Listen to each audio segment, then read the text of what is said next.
Hi, I'm Joel Bloom, president of New Jersey Institute of Technology. At NJIT, we believe that not only our students, but all citizens need to be informed about the issues facing higher education. As New Jersey's Science and Technology University, NJIT is proud to support the important programming produced by the Caucus Educational Corporation and their partners in public television. Funding for this edition of One-on-One with Steve Adubato has been provided by Horizon Blue Cross Blue Shield of New Jersey, NJIT, New Jersey Institute of Technology, RWJ Barnabas Health, the New Jersey Education Association, Valley Bank, and by New Jersey Resources. Promotional support provided by Jaffe Communications, where business, media, and government converge in New Jersey. And by AM 970, The Answer. This is One-on-One. I'm an equal American just like you are. The jobs of tomorrow are not the jobs of yesterday. Look at this. You got this? Here it is, man. Look at it. Life without dance is boring. I don't care how good you are or how good you think you are, there is always something to learn. Do you enjoy talking politics? No. People call me because they feel nobody's paying attention. Our culture, I don't think, has ever been tested the way it's being tested right now. Such a good question. High five.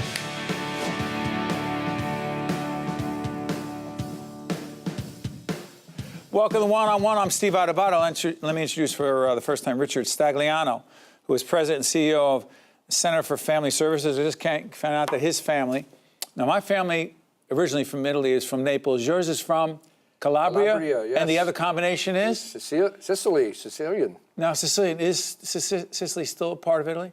Oh, yes. I'm joking. Yes. There has not been a succession movement there, but we're here to talk about this country and a particular issue in our country, which is a crisis. The opioid abuse crisis, connected to what you're doing at Center for Family Services, because it is making a big difference. Yes. Well, let me tell you a little bit about the Center for Family Services, first of all. So we are a multi-service family service organization, and we run more than 70 programs to help children to deal with children and families to deal with the challenges that they face. So we do everything from family support programs, domestic violence, sexual assault, behavioral health, early Head Start programs. We're doing everything to help change the odds for disadvantaged children and their families, and also help people that are challenged. We all have challenges in our life. Sometimes family and friends can help, but sometimes we need professional help, so that's where we come in. So the opioid abuse crisis, if you will. Yeah. Someone says, well, you got to treat that particular patient and take care of that patient. You say, yes, but it's more than that. It's more than that, and it's, we're a supporter of families, and how do we help families to deal with the issues? What do they need? They need a lot of support, they need a lot of education, and they need a lot of direction and help. You know, people, it's amazing, all the resources in the community, and it's not always enough, but still people don't know where to turn sometimes, and so it presents a real challenge for them. So just being able to walk with people, help them find their way, is critical to supporting them as they're dealing with someone who's facing a major crisis. Let's go through some of the programs. You got peer counseling. Yes, we do. What does that look like? So the addiction field has changed dramatically in recent years. You know, 30, 40 years ago when I started in this business in general, there was not a lot of support and understanding that people can recover from addictions, people can get better from mental health issues, and I think the world has changed and people are starting to recognize that treatment does work. So we've been working on we have a recovery center that we've been doing, first of all, drug abuse treatment for more than 40 years, and so we have intensive outpatient programs and outpatient programs.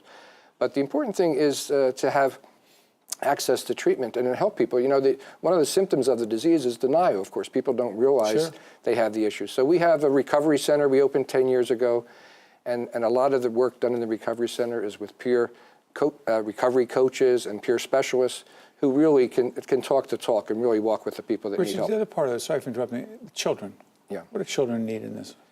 Well, children, of course, are affected by families where there's addiction issues. So, and when we know that children will potentially develop other problems, and so they need a lot of support and help as we strengthen their ability to cope and deal with the issues. How'd you get into this? So I've been interested in mental health, substance abuse, family support, and social justice issues that everybody needs help. And I've been at this organization for 37 years. When I first started, we were a staff of about 20 people with 2 programs. We're now over 1,000 employees and 70 programs, and we're really making a difference, you know, and that's one thing I'm proud of, that I've seen so many positive changes, that people accept what we do now. They trust the mental health community more than they ever did, and the substance abuse community. And we've just started a great new program with recovery coaches. Yeah, that's a recovery program started in September. It's just started. 18. Yeah. So it's recovery coaches helping whom? They are helping, well, first of all, in the past 2 years, since this opioid crisis has really boomed and so many deaths, we now have, we've received money from the state of New Jersey, Department of Health, Division of Mental Health and Addiction Services. So all the money comes from the public side? On the one hand, we have some public money that helps us to respond, you know, with this new medication, and there's Narcan that helps people who have overdosed. They can, you know, we're in 6 hospitals now. We have recovery specialists who meet the person after they're brought back from death and try to help them think about treatment and get into treatment, and they'll follow them around how can we break down the barrier to get you some help. So, Richard, the other part is we heard about you from some folks over at the Horizon Foundation. Yes. What's the connection there? So we have just received another grant from the Commission on National and Community Service, and so we started a new program called Recovery Corps.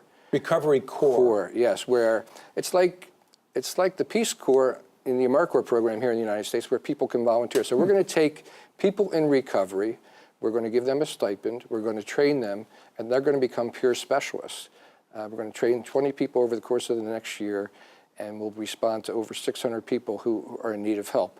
So these are recovering people themselves who are going to go out and be mentors and coaches to people that are trying to, get clean and recover from addiction. And the Horizon connection is there. Horizon is providing. Horizon is providing the staff support money for us, because we cannot do it without. We got money for the peer counselors and money to. Man, you got to raise money, just like us in public broadcasting. We're raising money all the time. It's true. Not all the time. The other time we're trying to do what we do. Everybody who, yes. Have you heard the expression, no money, no mission? Yes. It's true. It's true. People don't understand that. In the nonprofit world, you still need money. You're running a business, and you need dollars. So Horizon came up big for us because we couldn't do the program without them. Before I go, there's a merger taking place with whom? Yeah, we're merging with Family Service Association of Atlantic County. We're down in southern New Jersey, so we're going to strengthen both organizations and expand our ability. How does it help the people you help? Well, we're more efficient. We can better use our dollars, we can compete better, we can generate more dollars, as you know, as you do in the private sector, from foundations and donors, as well as the public sector. So we got to partner, got to collaborate in the not-for-profit world. Yes, we do, and this with Horizon and with the state and with the recovery, it's a win-win-win for the people that we're helping. Richard Stagliano. Okay. Philadelphia, you got this Philadelphia connection? Yes, I do, yeah, sure. Lots of family from Philadelphia. Absolutely. President and CEO, Center for Family Services, I want to thank you for joining us. Thanks so much. Well done. Stay with us. We'll be right back right after this. Thank you. To see more one-on-one with Steve Adubato programs, visit us online at steveadubato.org. If you would like to express an opinion, email us at info@caucusnj.org. Find us on Facebook at facebook.com/Steve Adubato PhD, and follow us on Twitter at Steve Adubato. We're pleased to welcome for the first time Natasha Hemmings, CEO, Girl Scouts, Heart of New Jersey. Good to see you. Thank you for having me. How did you get hooked up with the Girl Scouts? My mother was a Girl Guide in Barbados, West Indies, which is where my family was from. Is that right? So she got the experience in her older sister to go to Europe for the first time, traveling out of Barbados. And that was the little seed that was planted. And I wasn't a Girl Scout growing up because my mother worked. You were not? I was not a Girl Scout growing up. And still, I'm a Girl Scout CEO, right? How that happened was because I was involved in arts and arts entertainment and that kind of stuff in high school. And my mother worked in the city and couldn't lead my troop. And there weren't very many Girl Scout leaders in Plainfield where I grew up. And so I am changing that dynamic. Describe it, the change. So the change is being visible and being proud of being a Girl Scout mother and a Girl Scout leader myself. I didn't come to this CEO role without some experience, 18 years of telling girls stories through Girl Scouting, what they were doing in Girl Scouting and what Girl Scouting was really about for the last 18 years at my sister Girl Scout Council in Central and Southern New Jersey. And then as a leader of 32 dynamic girls in Plainfield, where I grew up. You know, our daughter, Olivia, happens to be in the Girl Scouts in the process. She's in. Had her first sleepover recently. Absolutely loves it. The connection to the other girls. I'm a student of leadership. I talk about it all the time. I think about it all the time. There's a leadership connection here. There is a leadership connection, absolutely. Girl says, Scouts. "Oh, you're selling cookies." And Oh, okay, no, it's it's so much more than that. It's so much more than that. The Girl Scout Cookie program is a leading entrepreneurial program. Sure is. That's really what it is. And our girls are learning lifetime leadership skills through the activities that they do in Girl Scouting. Communication skills. What else? Problem-solving skills, working with a group of girls, team building. They're doing conflict resolution, business ethics. Huh? Yeah, Give me all that of one. that is wrapped up into how you run the Girl Scout Cookie program.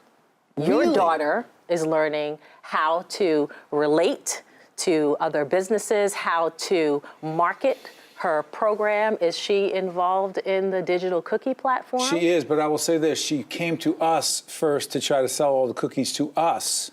And we said, we will do, so she learns negotiations as well. Negotiation I said, skills. only to a degree when we do this. And then you got to get out of the house. Yeah, You gotta and she's probably doing that and talking not just across her digital platform for customers, communicating with family and friends about what her goals are for this cookie program. And that's only a piece of it. Is it Girl Scouts Beyond Bars? So you've heard about Girl Scout Beyond Bars. What That is makes it? my heart happy. Our Girl Scout Beyond Bars program is a program that we do with women who are in the correctional facility in Clinton, New Jersey. We have a women's prison here in New Jersey. And because they are in that prison, their girls don't benefit from the Girl Scout experience. So we're changing that up. And those girls, regardless of what county they live here in New Jersey, can do Girl Scout leadership experience with their mothers once a month in the facility, and then they meet as a Girl Scout troop. What does it do for them? In their home. Oh, it gives them a relationship with their mother that they did not have. Why should they be denied that? Why should they? That's right. I don't think that they should. They didn't do anything. Exactly. Sometimes people get so, like, why should they get that, what? Why should they get that benefit? Why should they be denied the opportunity? Anyway, I'm sorry. I'll get off my soapbox. So that's Girl Scouts Beyond Bars. But how about this one? As a student of leadership, I'm fascinated by the biggest challenges you face as the CEO of this organization, as a leader. The biggest challenges... Other than raising money. Well, the biggest challenges I'm facing, let's start with the raising money part. Join the club. We're in the same club. There are people here in New Jersey and around the country who think that the Girl Scout leadership experience is funded by the Girl Scout cookie sale. It's so much more than that. We need to raise our profile so that people like you and people who are walking the streets buying Girl Scout cookies realize that it's more than just the price of a box of cookies that runs this organization. Where does the money come from? So 17,400 girls in heart of New Jersey, that's our footprint. There are donors who believe in girls' leadership and therefore will look to Girl Scouts to give their philanthropic dollars to. And it's worth it. So It's you're worth out there going out there raising corporate and foundation dollars. Absolutely. Absolutely. We're looking for corporations and foundations and regular people who believe in girls' leadership and believe that girls deserve a seat at the table to raise money and to put their money where their mouth is. You are the first woman of color in this role. I am. What does I that mean? am. What does that mean? It meant a lot to my daughter who put me on her Snapchat filter when the announcement came out. That's big. That's big. That's big. She's 15. Oh, that's bigger than I thought. So I was on the gram and Snapchat and didn't realize to my own daughters how big this was. But my dad always used to say, you can't be what you can't see. Say that So again? you can't be, it's hard to be what you can't see. So being in this role, when I'm going out and talking to girls in communities like Newark and Irvington and Elizabeth, where we're trying to expand the Girl Scout program and find volunteers to take girls through this leadership journey, they can see me in this seat now and say, I could be that. I could aspire to be a CEO because I can see someone who looks like me and believes that Girl Scouting has the power to give me the leadership experiences that can take me to that role. What's the number one leadership lesson you have learned in not just this role, but your professional and personal life? Number one, as a student of leadership, I ask some of the best leaders this question. The number one leadership lesson you have learned is? Be a mentor. Take on a mentee. Great leaders are only great leaders if they mentor someone else to follow in their footsteps and to be a great leader. That's the lesson I've learned. Future of the Girl Scouts is? Bright. Because? Because I'm here and because there are volunteers who believe in the Girl Scout mission of building girls of courage, confidence, and character who are going to make this world a better place. You love what you do. I do. 1 to 10? I do. 10. Easy? I'm living my life, my best life. Natasha Hemmings, living her best life. Did Oprah say something like that? I know she did, but, you know, we won't tell her you said that. She's talking about role models. She'll always be. Natasha Hemmings is CEO, Girl Scouts Heart of New Jersey. I want to thank you for joining us and thank our friends at Jaffe for connecting us with you. Absolutely. Thanks so much. Thank you. Well done. Keep doing it. Be right back right after this. To see more one-on-one with Steve Adubato programs, visit us online at steveadubato.org. If you would like to express an opinion, email us at info@caucusnj.org. Find us on Facebook at facebook.com/Steve Adubato PhD and follow us on Twitter at Steve Adubato.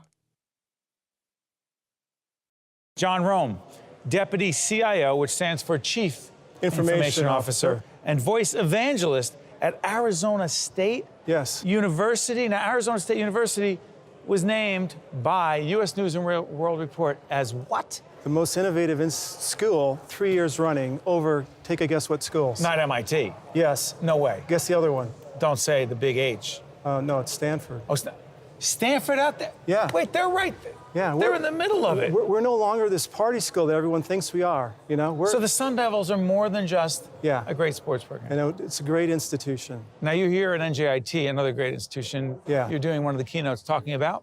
Talking about Alexa and how ASU is trying to become a voice-enabled campus. And it started when our engineering dean decided, hey, why don't we put Alexa dots in the residence halls of a new... Alexa dots? You know what Alexa dots are? Help me a little bit, will you? Okay, yeah, I think, you know, I'm at a voice conference. I think everybody knows what a dot is. Wait a minute. So not all as advanced. Go ahead. So, you know, Amazon has come up with these devices that you can talk to, and then they respond back to you. So you can ask it questions like what's the weather, or play me some music, and it'll come back. Well, you can actually program these to be specific to ASU. So as a student, I can ask it questions like, what events are happening on campus, when are finals exams, and I can get that type of answers. Or I can say, how late is the library open? And it'll actually give you that response. Can you also do this? I've taught here. Can you ask, is Dr. Adubato a good professor? And I think that's coming. I mean, I think notice they make everything somewhere about me sooner or later. Yeah. But here's the question. Seriously, it isn't about me. It's about any professor. Did they do that subjective? No, it's coming, but I think we're still really in the infancy of voice. It's still... So straight information. Yeah, it's pretty much straight information, but that's what I think machine learning and artificial intelligence is going to help us with. It's going to get to the point now, I would say within 2 or 3 years, we're going to have voice tutors where students can actually go and ask questions about a specific class. And if they say they want to take a prep test, you're going to be able to ask these devices of saying, here, help me with my econ class, and it'll be able to ask questions. Really? I'll be able to ask it questions like, hey, when's my next test, or what homework assignments did I miss? Okay, but does it move beyond that, John, to the question seriously of faculty members, whether he or she has a certain style and whether that's conducive to my learning? I mean, where's the limit? You know, that's Does a good anyone point. know? We don't know what the limit is. I mean, I think that's the beauty of it. You know, when I can speak 140 words a minute versus only type or text 40, this voice is clearly a disruptor. So it's not going to be all of it. There's going to be multimodal type of delivery. I'm going to be able to get things through a mobile device, through a web browser, but voice is just going to be one of those other ways of getting information. We're not going to have Alexa in the classroom. It's going to be probably, you know, in their residence hall or at home, and they're going to be able to interact with it in ways just besides just playing music or asking what the weather's like. At Arizona State, I'm curious about this. Because you've been identified, recognized in the way you have by U.S. News and World Report, ahead of places like MIT and Stanford, does it become part of the marketing effort at Arizona State University? Like, where is where it's happening? Clearly, here's an example. We decided, so last year we put them in a residence hall, 1,500. Put the Echo Dots that I'm talking about in the residence halls for these engineering students. They loved it. Great feedback. And so what's the next thing? We actually had a program called the AI Scholars. And so we were trying to recruit really high-end artificial intelligence scholars. Artificial intelligence scholars. That's the name of the program. It's sort of a play on words. But we were trying to attract some really top students from other states, and we created this program called the AI Scholars. I'm thinking 100 students would maybe sign up for it. So the deal is, they come to ASU, they actually get an Echo Dot, and then they have the chance to be part of a hackathon, meaning they can be a hackathon where they actually go and try to program this thing to do something cool. And if they win, they win $5,000 scholarship and a trip to Amazon headquarters to meet with leadership. Probably not Jeff Bezos, but somebody within leadership. And you know, I'm guessing 710 students signed up for this. And think about, you know. What did that tell you? No, it's just telling me that clearly that voice, there's going to be a new marketplace, I think, for voice. The demand is there. It's going to be there. Is the demand growing? See, it's interesting, but you're talking about 18, 19, 20, 21-year-old students. Yeah. Where's the demand for middle-aged folks, you know, and voice? Yeah, I mean, I'm one of those middle-aged folks. I mean, you talk about home automation. I can go home now. I'm never going to have to go over and shut off the light again. I'm just going to say, you know, Alexa, turn off my light, turn on my Christmas tree, turn on the sprinklers. I think that's where some of these old guys, maybe not like you, because you still look pretty young there. But no, I'm with you. Yeah, but I mean, you think that that more and more, that a lot of the things in our home, we're going to be able to execute by voice. Yeah, it's happening today. I mean, I think what you'll see in 3 years or 2 years from now, you know, it's kind of like when the iPhone came out. Who would have ever thought that the disruptor that is? I think voice. By the way, I'm sorry for interrupting. The word disruptor is used a lot, and I know what it means because we are here. Yeah. But to those who are listening and want to go, disrupt? Why do you want to disrupt? Yeah, no, I think it's just for a lot of reasons. I think it's going to make our lives easier. It's going to give us, you know, say more free time. Whatever those are going to be, these disruptors are just going to help have, I think, a better existence. I mean, there's always the flip side of saying, wait, you know, Amazon is now listening to you. They know every word that you're saying when you talk to this device. And I really think that, at first, I don't think that's totally true, but I think that, you know, having 2 daughters who graduated from ASU. You have? I do, yeah. And a wife, and I'm an MBA grad there. And you're all in. I'm all in. I actually teach a course there. I'm an IT guy, but I teach a course there. So I'm like all in. You know, my license plate says fanboy. It does not. It says fanboy with a logo? With the ASU logo on it. Yeah. I mean, I'm all in. What kind of folks have you met here? I've met some Amazon folks who are part of the Alexa team who I didn't meet before. Haven't met a lot here because I just got here, but you know, I met someone at the table who is off for the summer and realized that voice, there's a market for voice. She's just here to learn about it. And so I said, have you done anything with the Alexa? Have you developed a skill like for a mobile app?